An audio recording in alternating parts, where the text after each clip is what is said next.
오늘도 레전드 채널을 방문해주셔서 대단히 감사합니다. 사연에 들어가기에 앞서 속도가 느리다고 생각되시는 분들은 오른쪽 상단 점 3개 버튼을 눌러 속도를 조절해주세요. 그럼 사연 바로 시작하겠습니다. 안녕하세요. 전 미국에서 20년을 넘게 산 교포입니다.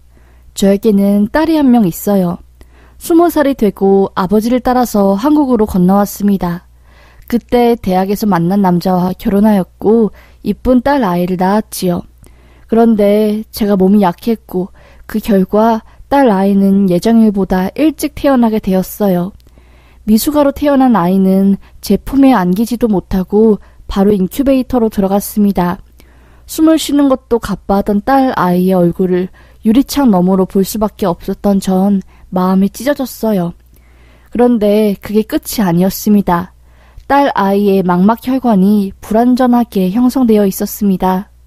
태어난 뒤 고농도 산소를 공급받게 된 아이는 혈중 산소 농도가 급격하게 변해 안구의 섬유 조직이 증식되어 보육기가 될 때는 완전히 실명을 하게 된다는 진단을 받았습니다. 세상이 무너지는 줄 알았습니다. 내 딸이 엄마의 얼굴도 기억하지 못한 채로 서서히 실명되다니 몸 추스를 새도 없이 엉엉 울었고요.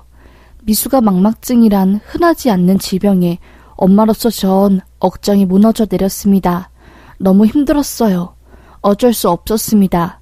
엄마인 제가 더 강해져야겠다 마음을 먹었어요. 그렇게 남편과 전 인생을 갈아 넣어 딸 아이를 키웠어요. 딸 아이는 영특하고 정말 머리가 좋았습니다. 시각으로 갈 신경이 촉감과 직감으로 가서 남들이 눈치채지 못한 기운을 금방 느끼고 정말 눈치가 빠르다고 해야 하나요? 하여튼 그런 아이였어요. 전 친정 아버지 쪽이 미국에서 로비를 했고 친정 엄마는 대대로 부동산 쪽으로 유명한 사업을 하셨기 때문에 경제적으로 전혀 부담이 없었어요. 그래서 아이를 어릴 때부터 외국으로 많이 데리고 나가서 좋다는 교육도 시키고 저와 남편이 죽게 될 때 정말 혼자 살 수 있도록 자립심을 기르게 한 것 같아요. 그래서 딸은 장애가 있어도 할 말 다 하고 공부도 열심히 했어요. 그런데 딸이 20살이 되고 대학을 다니니 지 딴에는 연애를 하고 싶어 했나 봐요. 이것저것 막 연애에 관해 호기심도 보이고 엄마에게 남자랑 손잡으면 무슨 느낌이냐고 묻기도 하고 애가 그때 정말 힘들어했어요. 자기는 눈이 안 보이니까 남자를 만나기 쉽지 않고 남들 다 한다는 연애 한번 못하고 죽는 게 억울하다고 하면서요. 그런데 엄마인 제가 무슨 말을 할 수 있겠습니까? 무어라 말할 수 없었죠. 그냥 너무 미안해서 마음이 쓰렸습니다.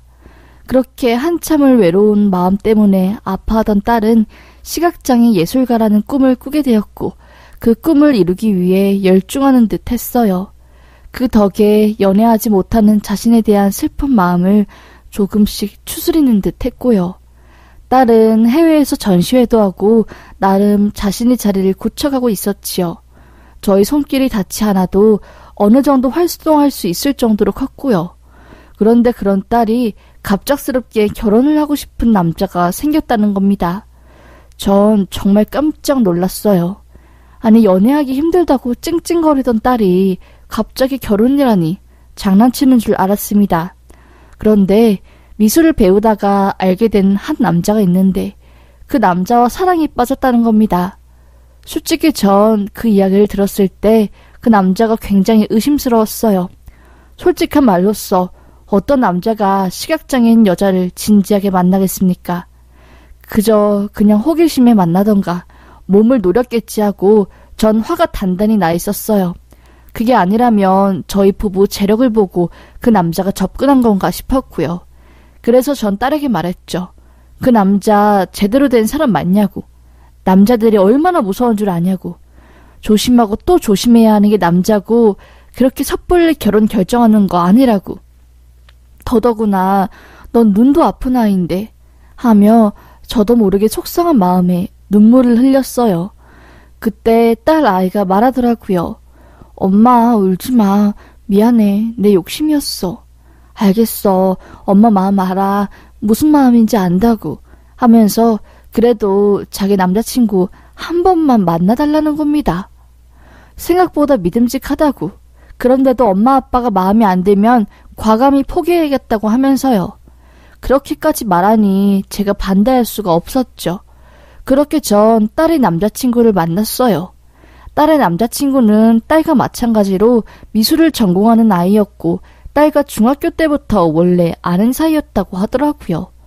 전 단도직입적으로 물었지요. 왜 내 딸이랑 만나냐고. 솔직히 의도가 뭐냐고. 난 연애는 찬성해도 절대 결혼은 안 된다고 세게를 박았죠. 그러자 딸 남자친구가 말하더라고요. 무슨 걱정하시는지 안다고. 하지만 제 마음은 진심이라고. 행동으로 보여드리겠다고. 어머님 아버님이 결혼 반대하시니까 어쩔 수 없지만 연지만큼은 제가 곁에서 챙겨주고 싶다고. 그것만 허락해달라고 하대요. 패기 넘치는 모습에 순간 깜짝 놀랐습니다. 전 그러라고 했지요. 연애야 니들 마음대로 하라고 하면서요. 그런데 그날 이후로 꼬박 4년간을 그 남자와 제 딸은 연애했습니다.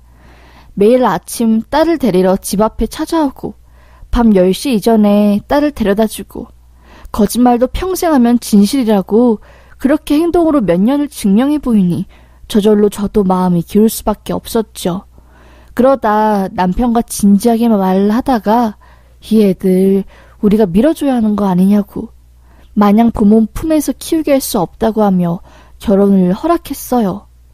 그렇게 결혼을 허락하고 한참 준비를 하고 있었고 원래 저희 부부가 살던 대지값까지 하면 70억이 훌쩍 넘는 땅과 주택을 딸에게 넘겨주고 저희 부부는 미국으로 다시 건너가려고 했습니다. 어차피 딸에게 양도해줄 재산이었는데 결혼을 하니 신혼집으로 그 집을 물려주려고 했고 사위 집안도 무척이나 가난해서 무언가를 바랄 수 없는 형편이었고요. 저희 부부는 그 집을 물려주고 미국으로 건너가서 편찮으신 친정아빠 곁에 돌아가 임종까지 전부 지키려는 마음이었어요. 그러다 친정아빠께서 예상보다 상태가 심각해져서 딸의 결혼식을 미루게 되었습니다. 저희 부부는 급하게 미국으로 건너갔고 딸은 신혼집 인테리어를 마치고 사위를 들여서 같이 살았고요. 식 자체는 급한 게 아니니 그래도 할아버지 몸 좀 괜찮아지실 때 식 올리겠다고 딸이 그러더라고요. 대신 남편과 지금 신혼집에서 바로 결혼 생활을 하겠다고 하면서요. 전 그러라고 했지요. 그렇게 전 사위에게 딸을 맡기고 미국으로 건너갔어요. 워낙 아버지 연세가 많으셔서 언제 돌아가셔도 이상하지 않았기 때문에 어차피 딸 곁에는 사위가 있겠다. 미국에 좀 길게 있어야겠다 생각했지요. 그렇게 몇 달간 친정에 가 있었어요. 딸은 핸드폰이나 메시지를 하지 않으니 전 사위를 통해서 딸이 안부를 주고받았고요.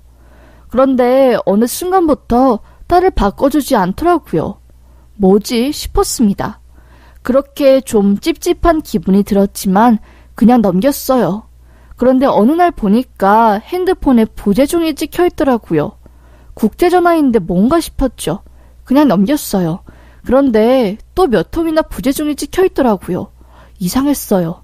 그러다가 갑자기 핸드폰에 그 번호로 다시 전화가 오는 거예요. 전 뭐지? 하고 받았습니다. 그런데 한 남자의 목소리가 들리더라고요. 그러더니 그 남자가 제 딸을 바꿔준 겁니다. 전 깜짝 놀랐죠. 딸 어디야? 방금 전화 받은 사람 누구고? 하니 딸이 펑펑 울며 힘겹게 말을 꺼내는 겁니다. 엄마 놀라지 마. 나 완전 속았어. 나 완전 속았다고 하면서 울부짖길래 도대체 그게 무슨 말이냐고 했지요. 그러자 딸이 차분히 말을 꺼내더라고요. 그게 아니라 엄마 미국 가고 나서 갑자기 남편이 시댁 식구들을 집 안으로 다 데려왔어. 그리고선 갑자기 잠깐만 이 집에서 좀 살겠다는 거야. 난 그게 무슨 말이냐고. 그건 좀 안 될 것 같다고. 낯선 사람 집에 오면 난 시각장애인이라서 동선도 다 망가지고 혼란스럽다고 하니까 시어머니랑 시어머니가 화를 버럭 내면서 뭘 그리 예민하게 구냐고. 내 아들이 장애인한테 장가갔으면 우리도 뭘 좀 바라야 하는 거 아니냐고 하면서 막 화를 내길래 아무 말 안 하고 있었더니 갑자기 시누이가 새언니 저 결혼 전지로 만나는 남자 있는데 우리 집으로 인사 오게 하기는 좀 쪽팔리고 언니네 집 좋으니까 그냥 여기서 인사시키려고요. 라고 하는 거야. 그래서 솔직히 당황했어. 머뭇거리다가 안 된다고 왜 우리 집을 시누이 집인 척 하냐고. 난 이해가 안 되고 다짜고짜 트렁크까지 가져와서 우리 집에 오는 게 난 도저히 받아들일 수 없다고 하니까 남편이 내 팔뚝을 잡고 끌고 가는 거야. 그리고서는 좀 진정 좀 하고 이해해달라고 하는데 너무 화가 나서 어처구니 없어서 엉엉 울었더니 갑자기 바람 좀 쐬러 가자고 하며 나를 차에 태우고 몇 시간을 달리더니 잠깐만 우리 삼촌네에 가서 좀 쉬고 오자고 하며 차를 배에 태우고 날 어떤 섬으로 데려갔어. 며칠만 집 비워주자고 하면서 난 남편한테 너무 배신감 들고 화가 나니까 차에서 내리자마자 남편 밀치고 미친 듯이 뛰었고 그때 여기 공중보건이가 날 보고 깜짝 놀라서 건물 안으로 데려온 거야. 남편은 뒤따라와서 날 막 데리러 가려고 했는데 보건이가 나랑 남편 분리하고 어떻게 된 일이냐고 물어서 엄마한테 겨우 전화한 거고 엄마 나 어떡해? 이 남자 너무 무서워. 괴물 같아. 본색 드러내는 것 같아. 라는 겁니다. 전 억장이 무너졌지요. 천사 같았던 사위가 돈에 미친 악마였습니다. 전 공중보건이 바꾸라고 말한 뒤 그 보건이에게 사례는 두둑히 할 테니 딸과 함께 동행해서 서울로 가달라고. 서울 가면 내 동생이 인계할 테니 그때까지만 딸 좀 지켜달라고 하며 우리 애가 눈 때문에 혼자서 아무데도 못 간다고 하며 부탁을 했습니다. 그렇게 딸은 서울로 무사히 올라왔고 전 바로 한국으로 가는 비행기를 탔어요. 법무법인 대표로 있는 여동생에게 이 일을 말했고 여동생이 저 대신 딸 신혼집으로 들어가 모든 상황을 파악했습니다. 여동생이 신혼집으로 들어가고 나서 기함을 질렀대요. 딸이 섬에서 벌벌 떨고 있을 때 시댁 식구들은 지네들 집에서 가족 사진 액자를 가져와 딸 집 거실에 걸어놓고 마치 자기 집인 양 꾸몄답니다. 그리고 안방은 이미 딸의 신우가 차지해서 침구까지 바꾼 상태였답니다. 전 도무지 이해가 안 되었어요. 도대체 이 후폭풍을 어떻게 감당하려고 이딴 짓을 저지른지 몰랐습니다. 사위는 이렇게 생각했던 거였죠. 몇 년간 내가 옆에서 케어하며 순종적으로 살았으니 나 없으면 아무것도 못할 거니까 어떤 짓을 해도 침묵하고 살겠지 라고 생각한 거였지요. 그런데 제 딸 그렇게 순종적이지도 만만한 성격도 아니었습니다. 당연히 가만히 당하고만 있지 않았지요. 너무나 당황스러운 상황에 딸은 패닉 상태였다가 이모의 집에서 휴식을 취했고 제 여동생은 딸의 신혼집에 들어가 주거 침입죄로 싹 다 고소할 테니까 당장 짐 빼라고 고함을 지르고 다 내쫓았답니다. 그렇게 사태를 진정시키고 제 여동생은 공중보건이 제 딸의 진술 토대로 고소장을 작성했고요. 정말 천만다행인 것은 딸이 결혼식을 올리지 않았고 혼인신고 또한 안 했다는 사실이었어요. 한국에 도착하자마자 딸의 얼굴을 본 전 정말 눈물을 펑펑 흘렸습니다. 미안하다고, 엄마가 혼자서 미국 가서 미안하다고 하며 얼싸 안았고 전 사위를 찾아갔어요. 그리고 사위 멱살을 잡고 말했죠. 너도 결국 내 딸 돈 때문에 접근한 거니? 정말 독하게 4년간을 내 딸 속였는데 같이 사니까 긴장감이 풀려서 본색이 나왔지. 멍청하면 사기도 못 친다니까. 속이려면 끝까지 속여야지. 마음 단단히 먹어. 내 딸한테 상처 준 만큼 똑같이 복수해줄게. 하면서 윽박을 질렀네요. 사돈은 왜 자기 아들한테 난리냐고. 장애 딸 걸어줬으면 고맙다고 저래도 모자를 파네. 그깟 집 며칠 빌리고 섬에 잠깐 바람 쐬게 해줬는데 뭘 그리 예민하게 굴고 인색하냐고. 지금 사람 가난하다고 무시하는 거냐며 말도 안 되는 말을 꺼내더라고요. 한마디 하려다가 그냥 법으로 해결하자. 민사소송 싹 다 청구해서 피눈물 나게 해주자 하고 전 법무법인 대표 여동생을 통해 모든 고소 절차를 밟았습니다. 그리고 그 공중보건이에게 너무나 고맙다고 하며 사례를 했고, 마침 그 공중보건이가 공부했던 대학병원에 있는 전공 교수님이 남편과 아는 사이라서 그분께 이 사실을 말씀드리고 그분 잘 좀 부탁드린다고 언제를 해드렸네요. 그 공중보건이 꿈이 교수라고 했길래요.